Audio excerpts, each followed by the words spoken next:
Cada día es una aventura única donde descubriremos de todo. Para recorrer la Ciudad de México hay muchas maneras, pero hoy lo haremos desde un punto de vista diferente. Yo soy Alexia, ya estamos juntos, ya estamos listos. ¿Qué les parece si comenzamos?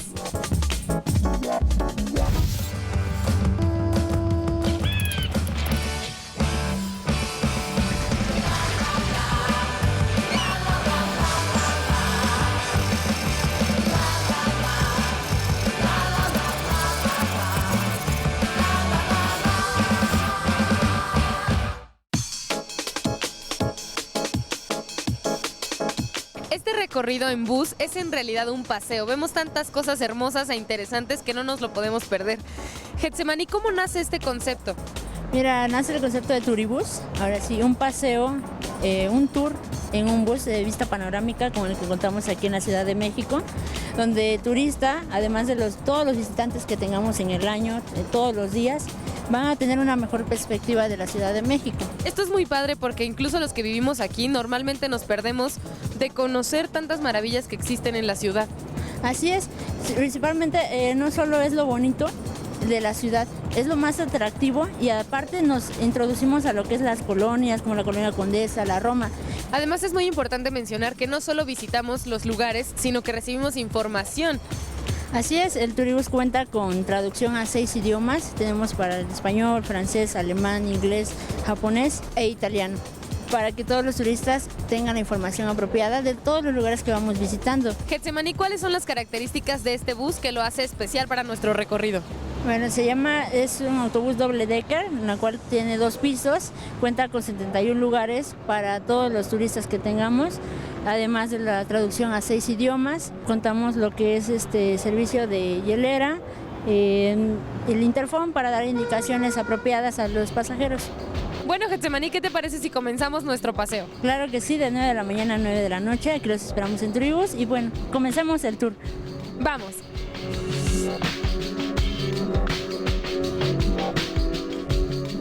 Y para hacer nuestro recorrido aún más interesante nos va a acompañar Edgar Tavares. Edgar, tú eres un amante de la Ciudad de México. Sí, así es, a pesar de lo caótico y conflictiva que es a veces, sí amo a la Ciudad de México. ¿Y cómo es que conoces tantos datos sobre ella? Pues estudiándola, o sea, mi carrera de arquitecto pues me permitió conocer todas estas colonias que hoy disfrutamos. ¿Cuál es tu lugar favorito de la Ciudad de México? Pues yo creo que será la colonia Roma. Bueno, ¿qué te parece si comenzamos nuestro recorrido justo ahí? Justo ahí en la Plaza de las Cibeles.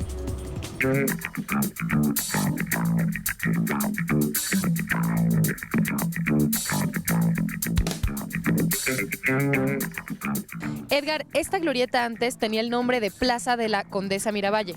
Así es, mira, las colonias Roma y Condesa que se establecieron el mismo día del mismo año, 30 de diciembre de 1902, le propusieron al ayuntamiento nombrar a sus calles, avenidas, con nombres de ciudades y poblaciones de la República Mexicana. En este caso, la colonia Condesa, donde estamos actualmente, propuso calles como Durango con su precioso camellón arbolado y a esta otra avenida también con camellón Oaxaca. Entonces, dentro de las cuestiones urbanísticas, las innovaciones urbanísticas, la colonia Condesa ofreció a sus habitantes esta glorieta. Si tú ves, es una glorieta muy amplia de 70 metros de radio, ¿sí? A la cual le llamó el jardín o glorieta Miravalle. ¿Por qué Miravalle? Durante 123 años, imagínate eso, más de un siglo, perteneció al condado de Miravalle. Esta glorieta era uno de los atractivos principales. Aquí se plantó un enorme jardín con unos árboles, imagínate, bellísimos. Yo he visto fotos de los años 20, que yo creo que es su época de esplendor, de los 20, de los 30, cuando todo esto era un hermoso jardín. Y déjenme decirles un dato técnico. Para dotar de agua a las colonias Condesa y Roma, aquí abajo de la fuente de las Cibeles, hicieron un pozo artesiano. con agua muy potable, mucha, en gran cantidad para dotar a todos los vecinos, ¿no? Ahora, ¿qué pasó con esta glorieta al paso del tiempo? Pues sucede que en septiembre de 1980 colocan aquí esta escultura que es una de las fuentes emblemáticas de la ciudad de Madrid, con la diosa de las Cibeles, ahí en un bello carruaje guiado por dos leones. Y se inaugura en septiembre, precisamente en 1980, y a la plaza se le conoce como la Plaza Villa de Madrid. Yo me pregunto, ¿quién de nosotros o de los numerosos visitantes que tiene esta zona Roma Condesa, si tú les dices, nos vemos en la Plaza de la Villa de Madrid, ¿dónde es? Pues ¿dónde está? Pues simplemente si le dices, nos vemos en las Cibeles, ya todo el mundo sabe, ¿sí? ¿Dónde está las Cibeles? Por desgracia, te repito, se perdió esa relación de lo que era la glorieta Miravalle, que te hacía alusión a la familia, al condado de Miravalle que detentó estas tierras durante 123 años, y hoy simplemente es la fuente de las Cibeles, que como podemos ver está en una remodelación más, que yo espero que se cumpla pronto y podamos seguir disfrutándola como siempre.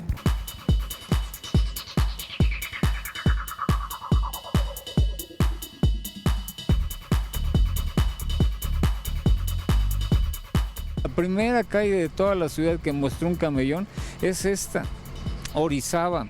Después la avenida Ámsterdam del hipódromo la copió en el sentido del camellón, lo amplió más y le sembró árboles. Al principio no tenía árboles, era puro pasto. Y al lado izquierdo, pues Casa Lam, una de las casas señoriales más hermosas de la colonia Roma. Y ahorita estamos entrando a lo que le llamaban el Boulevard Parisino. Imagínense, en 1906 en la prensa te anunciaban un Boulevard Parisino de 45 metros de ancho, con un camellón doblemente arbolado que te llevaba hasta lo que fue el casco de la Hacienda de la Condesa, que si tú conoces la embajada rusa, donde está la embajada rusa, ahí estaba el casco de la Hacienda de la Condesa, porque este era el camino, le decían el camino particular a la Hacienda de la Condesa. Y sí, yo he visto fotos de 1905 de esta zona, y haz de cuenta que era un vil camino de Hacienda, rodeada de unos arbolazos preciosos. ¿Y por qué se le conoce como el Boulevard Parisino? Porque en esa época todo lo importábamos de Europa y sobre todo de París. Ahora vamos a tomar una simple calle de la colonia Roma llamada Monterrey, que a todas horas siempre hay tráfico aquí en la calle de Monterrey, pero es esencial porque mira, nos va a rematar con el ángel de la independencia, ¿no? Además es muy importante porque conecta varias colonias. Sí, por eso la convirtió en un eje vial, porque su importancia viene desde el viaducto, ¿sí? Y más atrás, yo creo. O sea, esta avenida pasa por 3 colonias porfirianas: la Roma, la Juárez y la Cuauhtémoc. Mira, vamos pasando aquí por esta casona de estilo neocolonial, que es un estilo que promovió mucho el presidente Venustiano Carranza para darle impulso al nacionalismo, ¿no? Imagínate, en plena revolución o al término de la revolución, pues ya queríamos liberarnos de todo lo que era el porfiriato con su arquitectura muy europea. Entonces se le dio muchas ventajas a los arquitectos y a los constructores para que hicieran casas a la manera colonial como teníamos en nuestro centro histórico. Y así se fue poblando con este tipo de edificios, y después ya vinieron otras épocas, como por ejemplo, mira este edificio, que aunque está muy maltratado, es un ejemplo fabuloso de la arquitectura funcionalista, gris de los años 30. Ven nomás qué sencillez de trazo en sus balcones, en sus ventanas. Ya los ornamentos pasaron a otra época definitivamente. Y ahorita que estamos en la calle de Florencia, que te podría decir que la colonia Juárez, que fue primero que la Roma, contrasta mucho con la nomenclatura de sus calles. Si la Roma, la Condesa, el hipódromo son muy nacionalistas, aquí la colonia Juárez se quiso sobresalir con los nombres de calles de ciudades europeas. Estamos sobre Florencia, vamos a atravesar Londres, Hamburgo, Copenhague, todo eso lo dijo muy bien nuestro cronista Salvador Novo en un libro que se llama La Grandeza Mexicana, porque hace alusión la nomenclatura de la Colonia Juárez, diciendo que los que vivían aquí, porque eran gente de elevada posición social, los ricachones que vivían aquí tenían que lucirse diciendo: yo vivo en la calle de Londres, en la calle de Liverpool, en la calle de no sé qué, de Praga, imagínate eso, ¿no?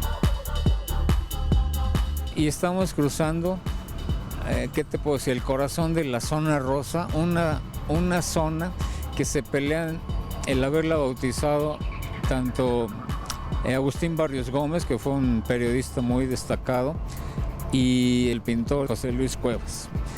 Yo recuerdo que cuando venías toda la zona rosa aquí en los años 70, era fabuloso, porque te encontrabas cada sujeto con cada vestimenta, así, venías tú a ver ese tipo de personajes, ¿no?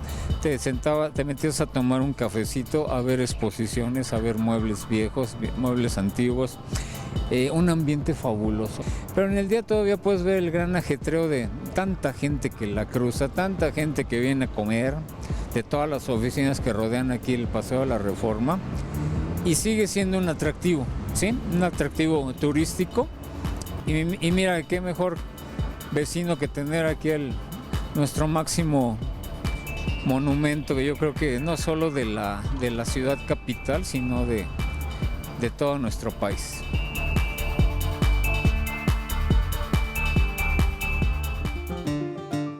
Expertos médicos israelíes han desarrollado un monitor móvil portátil para mantener una estrecha vigilancia sobre las mujeres embarazadas y sus fetos a medida que avanza en su vida cotidiana. El monitor BrainSense tiene sensores tejidos en un arnés elástico para proporcionar datos durante todo el día sobre el estado del feto y la salud de la madre en las últimas etapas del embarazo. Un dispositivo compatible con Bluetooth conectado al monitor recoge y transmite los datos como la frecuencia cardíaca del bebé y la madre a un smartphone, y lo almacena en una base de datos accesible solo para las mujeres embarazadas y sus médicos. El dispositivo es el trabajo del grupo Nubo, dirigido por Oren Oz. Él dice que una aplicación de teléfono inteligente con el tiempo proporcionará una representación visual de los datos recogidos por el monitor portátil. Now you can see both you and your baby. You can see the heart and all the data. What you're gonna get in the app eventually is visualization like that. We can tell you where the head is. We can see if the baby is asleep or awake. You can hear your baby heartbeat anytime you want, and obviously everything about you as the mom. The activity, if you relaxed, how your sleep was, your activity, your heart activity, everything about your pregnancy has been put into data. La empresa de tecnología israelí espera que el dispositivo tranquilice a las madres ansiosas que requieren vigilancia sin tener que ver a su médico. Una parada muy importante dentro de nuestro recorrido es el Ángel de la Independencia, que en realidad no es un ángel, sino una victoria alada. Así es, mira, nosotros los mexicanos estamos acostumbradísimos a decirle ángel, pero en realidad es una figura de mujer y se le llama la victoria alada, ¿sí? Ese es su nombre, digamos, lo oficial. Este ángel representa el monumento, yo creo, más simbólico, no solo de nuestra ciudad capital, sino del país entero, porque uno viaja a las principales ciudades de provincia y no hay un monumento con estas características y sobre todo con este señorío que tiene nuestra bella columna de la Independencia. El autor de esta columna fue el arquitecto Antonio Rivas Mercado, que para quien no conozca un poco su obra, la obra que dejó aquí, existen dos elementos. Uno en la Colonia Guerrero, su casa, y el Museo de Cera, que todo el mundo lo conocemos.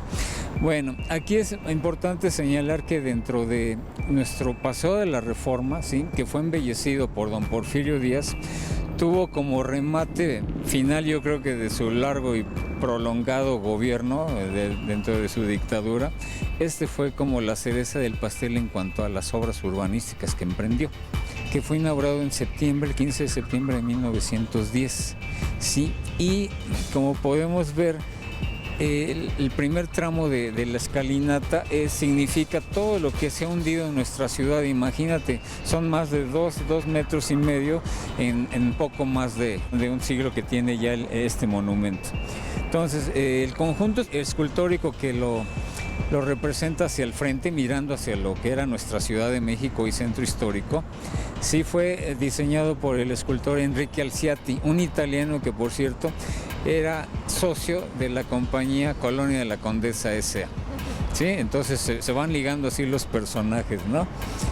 Obviamente, en esa época en que se inaugura, imagínate, el Paseo de la Reforma no tenía todos estos enormes edificios y por lo tanto los monumentos resaltaban mucho más. Era un verdadero paseo que disfrutaban los capitalinos, ya sea a pie o en sus carrozas y en los primeros autos que empezaban a circular en 1910. O sea que este es un sitio emblemático de nuestra capital y reconocido inmediatamente por todo el mundo. Cuando ves una columna y un ángel, ya sabes que estás en la Ciudad de México. Algo muy importante sobre este monumento es que aquí descansan los restos de Miguel Hidalgo, de Vicente Guerrero, de Agustín de Iturbide. Sí, todo es, digamos, nuestro pequeño panteón, metidos ahí los restos de los grandes próceres que nos dieron esta patria y libertad, como dicen los gobernantes, ¿no? Bueno, continuemos nuestro recorrido.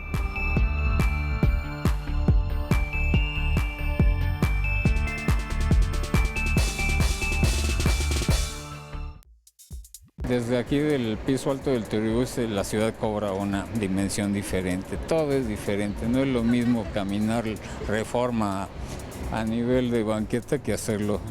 Y sobre todo el contacto que tienes con la naturaleza que hay aquí.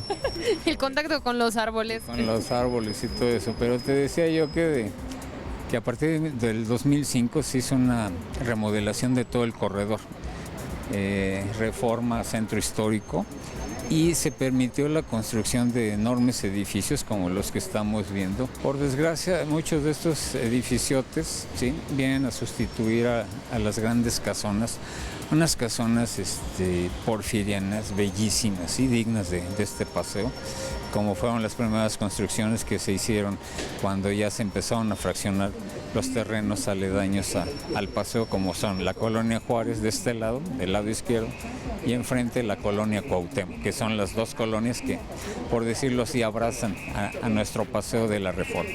Acabamos de pasar la glorieta de Dinamarca, que es la única que se trazó de la que hoy llamamos Colonia Juárez. Es una glorieta muy chiquita y yo creo que la ausencia de glorietas o jardines en esta colonia se debió a la cercanía con el Paseo de la Reforma. O sea, ¿para qué querías un jardín o todo eso, no?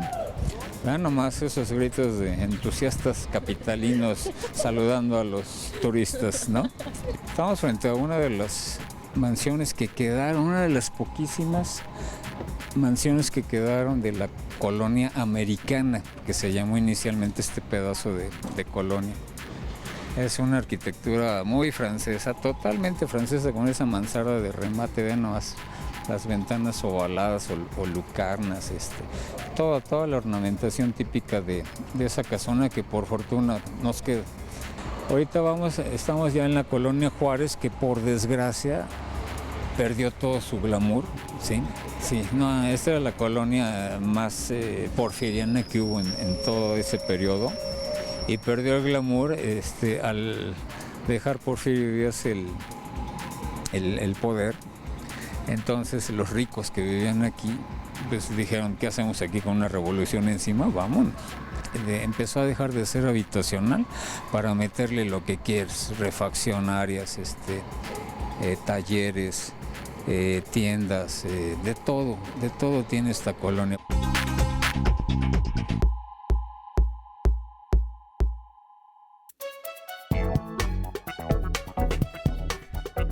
Ahora estamos en el monumento a Colón.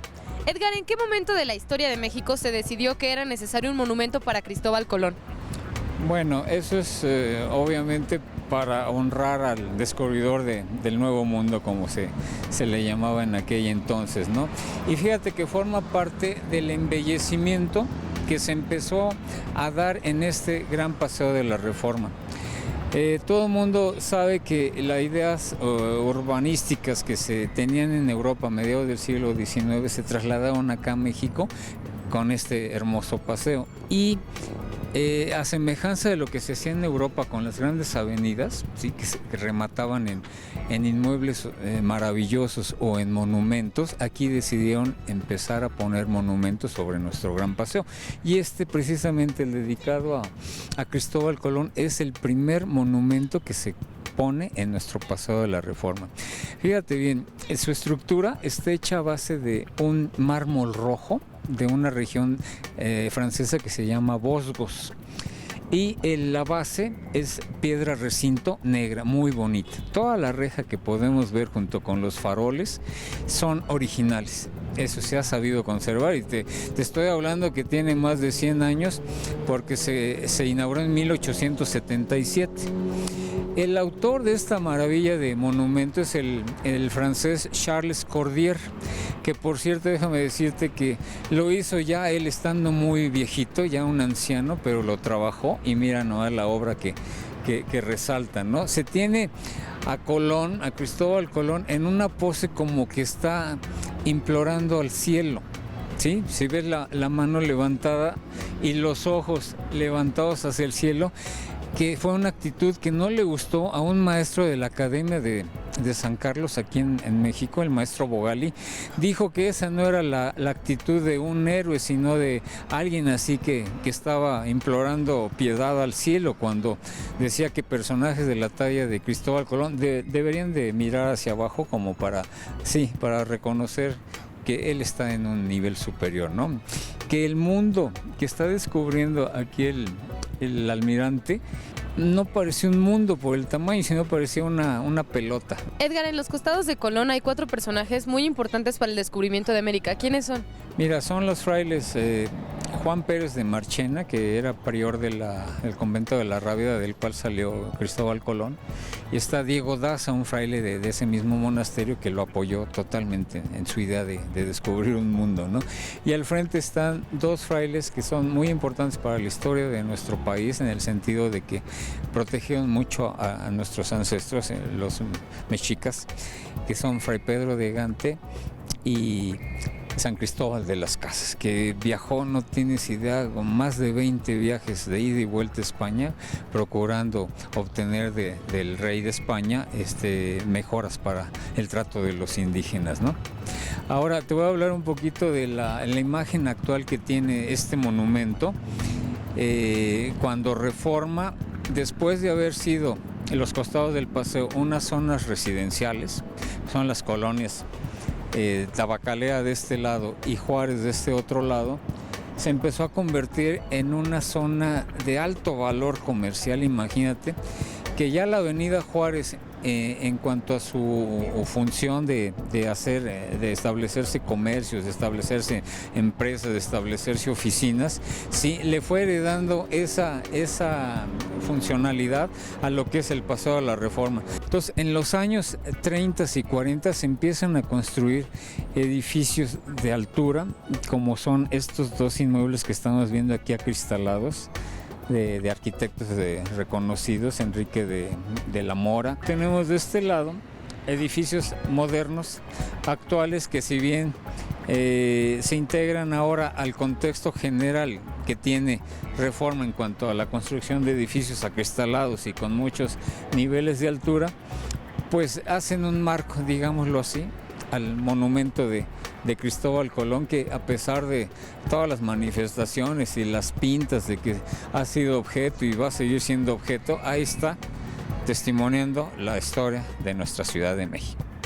Muchas gracias, Edgar. Este recorrido ha sido muy ilustrativo, sobre todo porque podemos conocer parte del México antiguo y del México moderno. Así es. No, gracias a ustedes.